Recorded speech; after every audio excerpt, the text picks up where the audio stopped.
Ay, mira, acabo de la piquete. Hacer, mira, el papelito a la lengua. Ahora está toda la propaganda esta con China. Acabo de leer. ¿Viste el video de Rusarín de China, el mejor experimento geopolítico? China está por delante de Estados Unidos. La BBC también. Cómo China está golpeando tecnológicamente a Estados Unidos. Esto es parte de una propaganda, Guerra Fría. Esto es lo mismo que la Unión Soviética y con Estados Unidos, que al final siempre van a perder los mismos de siempre. China va a perder como mismo perdió la Unión Soviética. Y para que tú veas un ejemplo de cómo fue esta Guerra Fría, porque es el que no ha vivido, el que no sabe, él dice, oye, mira la propaganda por todos lados, China, China, China. Lo mismo pasaba con la Unión Soviética. Vamos a echarle este video de, mira, Academia Play. Se titula Estados Unidos versus Unión Soviética, la Guerra Fría cultural e ideológica. Bueno, un video de más de 1 millón de vistas, porque lo que yo te traigo a ti es información pura y dura. Vamos para allá. No solo tanques en acción y amenazas de bombas atómicas surcando los cielos.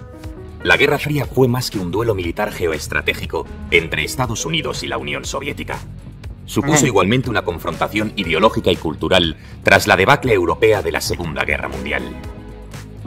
La rivalidad de estas dos superpotencias generó una viciada atmósfera política, por la que millones de ciudadanos del mundo entero serían bombardeados, pero no por proyectiles convencionales, sino por propaganda cultural y política.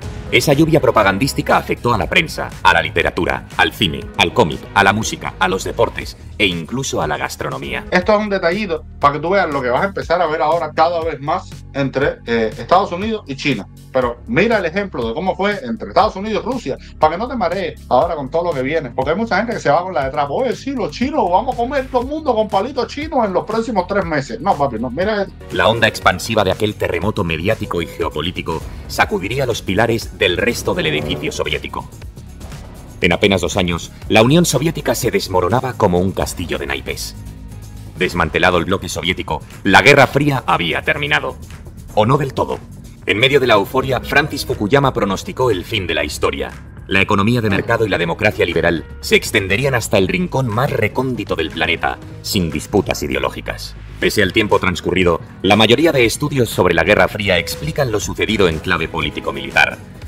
¿Cuántos tanques, cuántas bombas atómicas, cuántos soldados tenían uno y otro bloque? Son las preguntas habituales. Sin olvidar la importancia de ese enfoque, han ido apareciendo análisis complementarios para esclarecer la otra cara de la Guerra Fría, la ideológica y cultural. Gran parte del conflicto bipolar no se libró en el campo de batalla, sino en las portadas de periódicos y revistas, en las ondas radiofónicas, en las pantallas cinematográficas y de televisión, en las aulas universitarias e incluso en los Juegos Olímpicos. Lo mismo que estamos viendo ahora. Diego Rusarín haciendo propaganda china, los medios diciendo DeepSeek ha superado a todo el trabajo de Occidente en inteligencia artificial. Los carros chinos son mejores que los norteamericanos. China, China, China, China, China, China, China, China. Es la misma historia en los periódicos, los influencers, las revistas, todo. Es parte es parte del juego. Pusieron en marcha numerosas estrategias diplomáticas para convencer a la opinión pública de otros países de que su modelo social y formas de vida eran mejores que las del adversario. Capitalismo versus comunismo. O estás conmigo o contra mí, decían los dirigentes de uno y otro bloque. La competencia por ganar adeptos fue feroz. Veamos cómo empezó todo. A mediados de julio de 1945, el Departamento de Defensa confirmaba lo que era un rumor. Estados Unidos había conseguido desarrollar armas nucleares. Semanas después, el 6 y 9 de agosto, se producía el Armagedón atómico sobre Hiroshima y Nagasaki. La justificación militar no era suficiente, máxime porque había indicios de una pronta rendición de los japoneses. Hubo una razón de más peso. La destrucción de estas ciudades niponas servía como aviso a navegantes. Estados Unidos temía el expansionismo de la URSS en Asia Oriental. Quien golpea primero, pega 2 veces, debieron pensar los que ordenaron el bombardeo nuclear desde Washington. La fricción entre soviéticos y estadounidenses aumentaba. Como si de una partida de ajedrez se tratase, cada bloque movía ficha buscando alianzas con otros países y la ocupación del máximo espacio posible en el tablero geopolítico mundial. Los estadounidenses habían marcado el primer tanto con la bomba atómica.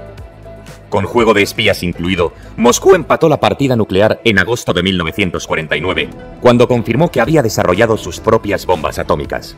No obstante, el recuerdo de la enorme destrucción ocasionada durante la Segunda Guerra Mundial actuó como colchón disuasorio entre estadounidenses y soviéticos. Y realmente es como le dijo, como apagó Antonio Escotado a Pablo Iglesias en aquella entrevista que le dijo, papi, sí, es verdad, Estados Unidos hizo el ataque de Hiroshima y Nagasaki, pero el impacto de ese ataque ha hecho que más nunca vuelva a ocurrir nada con armamento nuclear, y está toda esta onda de la política de la destrucción mutua asegurada. O sea, que la aparición de las armas nucleares ha traído más paz al planeta que si no existieran, dentro de toda la guerra que hay, todos los conflictos, pero ha contenido bastante la situación mundial, y encima con el uso de armas atómicas supondría el holocausto de la humanidad. De ahí lo de la Guerra Fría. Porque tanto los dirigentes soviéticos como los americanos eran conscientes de que una guerra caliente, con lanzamiento recíproco de bombas atómicas, hubiera supuesto la destrucción mutua asegurada. Puesto que ambas superpotencias temían un ataque militar frontal, se retaron de manera indirecta. Y ahí entra en juego la faceta ideológica y cultural del conflicto entre estadounidenses y soviéticos. Si en el frente militar se levantó el pie del acelerador, en el cultural ideológico se echó leña al fuego constantemente. El "y tú más" para criticar al enemigo fue el pan nuestro de cada día. Tras el ataque japonés de Pearl Harbor en diciembre de 1941, se crearon decenas de casas americanas desde las que difundir ante la opinión pública internacional la verdad estadounidense. Por cierto, una de las primeras fue la inaugurada en Madrid en noviembre de 1942. Esos centros, que sirvieron como trincheras simbólicas contra la difusión de la propaganda nazi, actuaron después como barreras frente a la expansión del comunismo, incluso antes del final de la Segunda Guerra Mundial. El matrimonio de conveniencia entre soviéticos y estadounidenses se resquebrajaba a ritmo acelerado. Uno de los primeros retos para la diplomacia estadounidense fue la enseñanza del inglés. Difícilmente se podría atraer hacia el modelo americano a los ciudadanos de otros países si estos no entendían el idioma de Lincoln y Shakespeare. Por lo demás, el francés ganaba la partida como lengua extranjera más estudiada en el mundo, tanto en escuelas e institutos como en las aulas universitarias. Así pues, los diplomáticos de Washington se esforzaron para que se diese más cabida en los planes de estudios de otros países a la enseñanza del inglés. Los soviéticos hicieron exactamente lo mismo para promocionar su lengua y los estudios soviéticos en el extranjero. ¿Te acuerdas ahí de los cubanos aprendiendo ruso hasta por radio? Curso de ruso hasta por la radio, ¿te acuerdas, no? Esto es parte de este jueguito, tú sabes, hay que promover, y el inglés, la lengua del enemigo, de los yanquis. Estadounidenses desplegaron ese marketing del inglés en cooperación con fundaciones filantrópicas como la Ford y la Rockefeller Foundation. También se buscó la colaboración de los parientes anglos, aunque a veces saltaran chispas con Londres.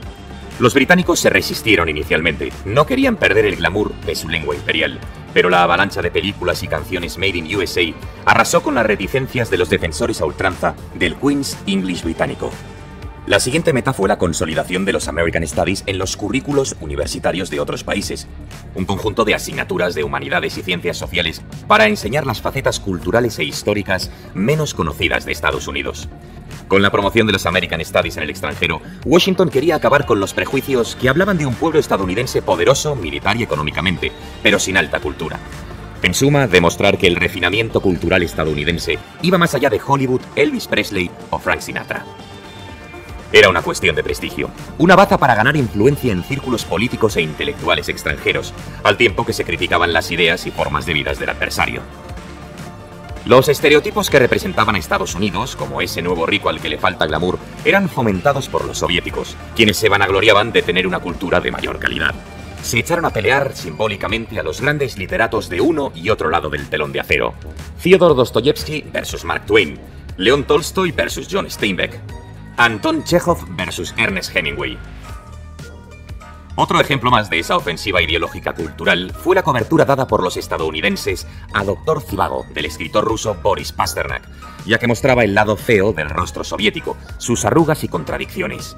Incluso se llevó a la gran pantalla. En el ámbito musical, la Orquesta Sinfónica de Filadelfia compitió con la Tchaikovsky de Moscú. Siguiendo esa lógica de rivalidad, la diplomacia estadounidense colaboró en tours mundiales de sus grandes estrellas musicales. Por ejemplo, tanto el trompetista Louis Armstrong como el director de orquesta de jazz, conocido como Rey del Swing, Benny Goodman, dieron la vuelta al mundo con alguna exhibición en terreno enemigo, en la misma Plaza Roja de Moscú.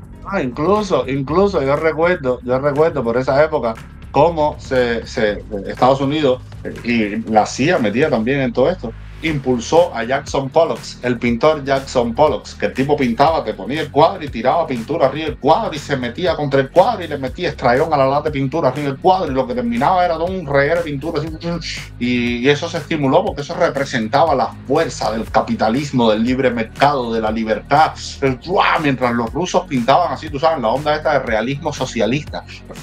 Pero es para que tú entiendas que ya esto pasó, que va a volver a pasar, y al final, ¿quién terminó ganando? Para que no caigas en la muela de Roussardin. Te estoy dando la luz. Vamos a ir viendo. La porfía entre comunistas y capitalistas también permeó las páginas de cómics, tebeos y novelas de serie B. Los cómics estadounidenses se convirtieron en un arma valiosísima para la propagación de mensajes contrarios a Moscú y favorables a Washington. Exageraciones sobre los malvados comunistas hicieron las delicias de niños y adolescentes del mundo entero. Por ejemplo, se distribuyeron millones de copias de las increíbles hazañas del Captain America, Comic Smasher. Claro. Es decir, No, y también, espérate, eso es como todo. Y también la propaganda y los cómics dentro de la Unión Soviética hablaban de los malvados capitalistas. Lo que pasa es que no pegaron. Es lógico. O sea, la gente leyó más Pato Donald, los muñecos Disney y etcétera, que Lolek y Bolek. Vamos a estar aquí, Lolek y Bolek, nosotros porque nos metían obligados. FIFO metía tu dosis de muñequitos rusos, obligation, no podía haber otra cosa. Machenka, Lolek y Bolek, Tío Estiopa, etcétera, etcétera, etcétera. Pero en la vida muy real, en el mundo libre, la gente podía comprar o la propaganda rusa o la propaganda antirrusa. Y a la gente le gustó más Rocky Marciano que leerse 19 instantes de una primavera. Ya es así, imagínate tú. El mercado manda. el Capitán América, destrozador de comunistas. O Fighting American contra los malvados Poison Ivan, Iván el Venenoso y Hotsky Trotsky, en referencia al líder comunista. Por su parte, las novelas de vaqueros hicieron furor en el mercado, atrayendo primero a millones de lectores y más tarde espectadores en las recreaciones cinematográficas y televisivas. Pero no solo eso.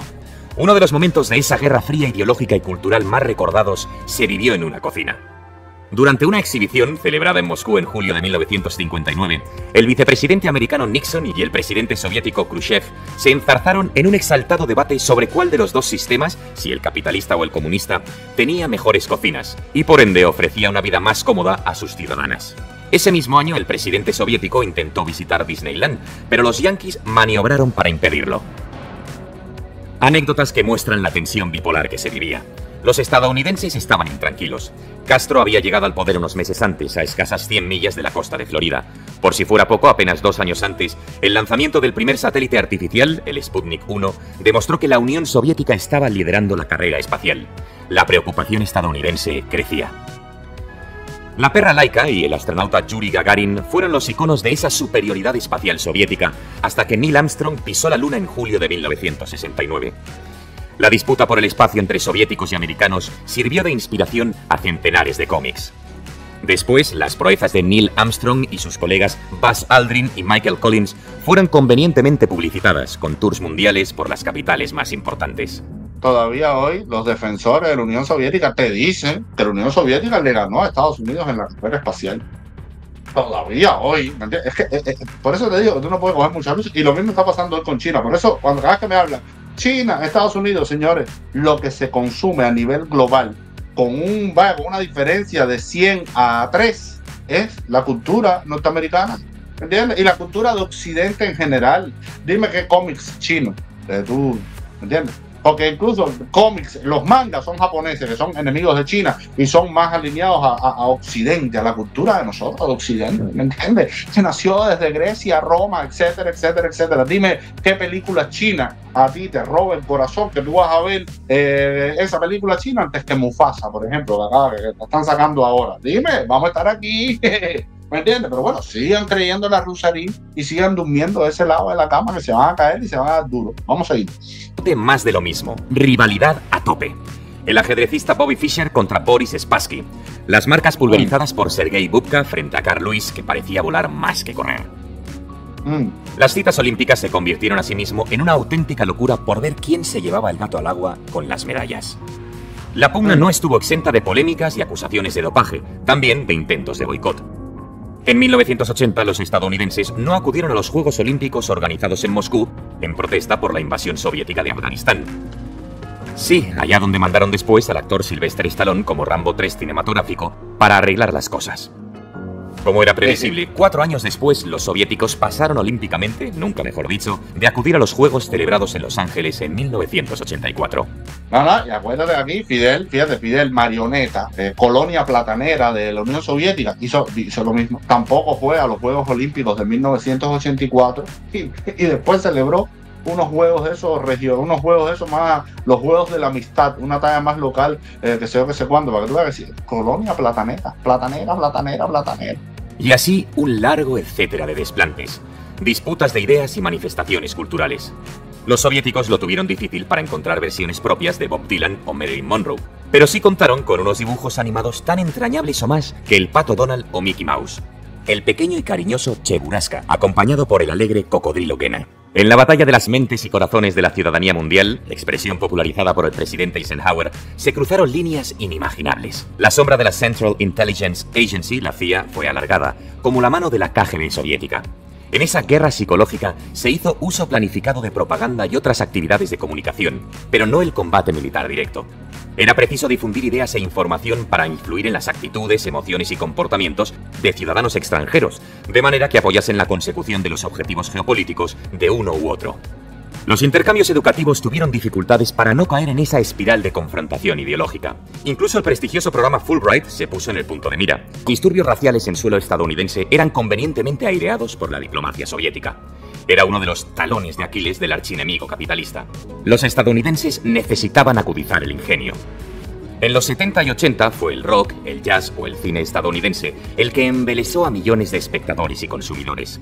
La película Rocky IV es un buen ejemplo de la mencionada Guerra Fría cultural ideológica y cómo afectó a cómics, films, canciones, etc.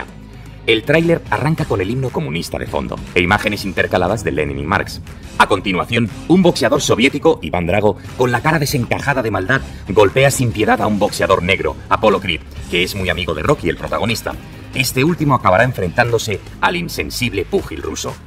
Aunque a veces los actores, cineastas o cantantes estadounidenses eran los emblemas de la protesta contra Estados Unidos. La guerra de Vietnam dejó un reguero de pelis y canciones pacifistas y antiamericanas, amén de jóvenes contestatarios encarcelados o golpeados por la policía.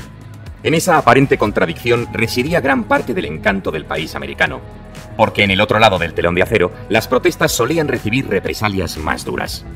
En ese sentido, se menciona frecuentemente la aparente paradoja de millones de jóvenes que se manifestaban contra el odiado imperio yanqui por la mañana, pero no faltaban a la sesión de cine estadounidense por la noche, con su lata de Coca-Cola o Pepsi en una mano y la hamburguesa de McDonald's en la otra. Eso está bueno porque es parte de la lógica del sentido común. Sí, en Estados Unidos vimos las manifestaciones gigantes contra la guerra de Vietnam, contra un montón de causas. Eso es la democracia, para protestar por lo que tú quieras. Pero todos esos jóvenes, después en el cine, palomitas de maíz, hamburguesas, Coca-Cola, y en la Unión Soviética, todo el mundo preso.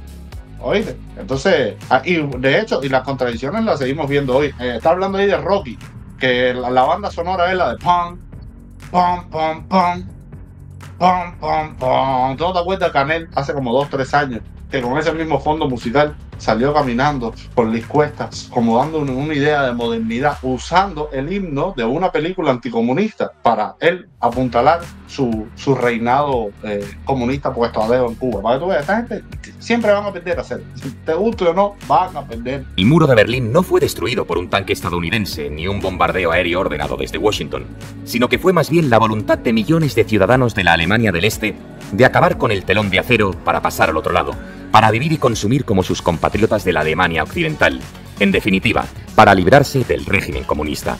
Aunque para otros miles de ciudadanos la nostalgia del pasado fuese una pesada carga, como nos recordaría en el 2003 la maravillosa película Goodbye Lenin. Tremenda película, caballero. Se las recomiendo. Búsquenla, que está maravillosa. Las colas de moscovitas para entrar en el primer McDonald's abierto en la capital rusa en 1990, poco después de la caída del muro, son muy elocuentes. Eso es el símbolo más grande del fracaso de la mentira. Se cayó la Unión Soviética en 3 días, y al cuarto, la cola frente a McDonald's era lo mismo en China. Fíjate tú, si China sabe lo atractiva que es la cultura occidental, americana, europea para los chinos, que China tiene prohibido, bloqueado, censurado YouTube, Facebook, Twitter, todas las redes sociales, todo. Pero bueno, Si tú quieres, sigue cayendo en la propaganda. Ya aquí te puse un ejemplo de cómo fue la propaganda entre la Unión Soviética y Estados Unidos. Lo mismo va a pasar y está pasando entre Estados Unidos y China. Pero bueno, allá tú, si te vas con la de Trapo y con Rusarín y con toda esta pila de gente, ya, yo nada más te aclaro para que tú estés en talla. Pero bueno, señores, nada, yo te muestro esto porque es cultura y es, mira, refrescante. Hay mucha gente que se queda sin memoria, que piensa que todo está ocurriendo ahora por primera vez y no, todo es cíclico, todo vuelve a ocurrir